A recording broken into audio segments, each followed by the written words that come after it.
I'll take you to a point on the English coast for the first eyewitness account of the naval action. Stanley Richardson reporting. Scale military invasion operation in history. Now back to London. Area.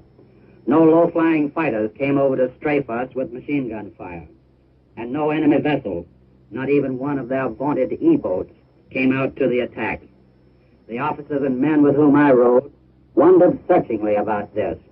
They had been keyed up with some real German opposition, both from the air and the sea. Their trigger fingers were itching for a scrap, and they were a very disappointed lot at not getting it. If the Germans weren't just too timid to come out, the only other ready explanation that could be advanced was that they were too busily engaged in coping with the Allied air attacks made on their shore establishments as a prelude to the actual landing of troops.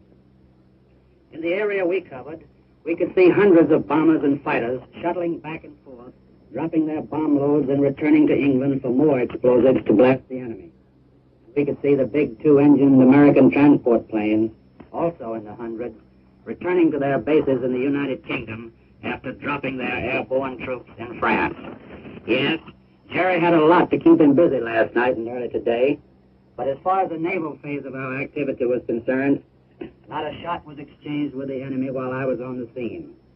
For that preliminary phase of the show, at any rate, it was all too incredibly easy.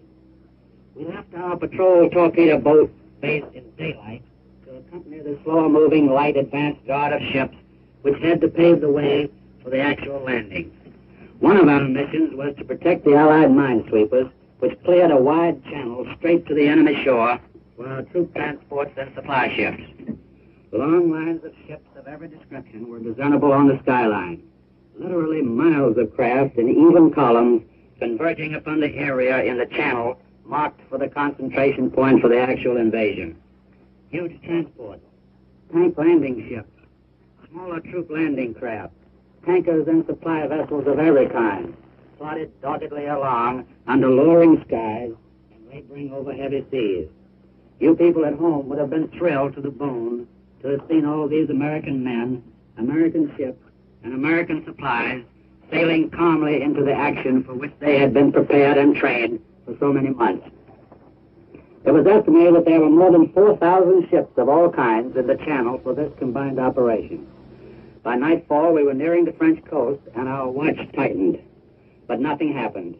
Even when a full, near moon, appearing fitfully from behind the clouds, gave our position away clearly to any enemy who may have been lying in wait for us. Then the fast and heavy combat ships moved up into position.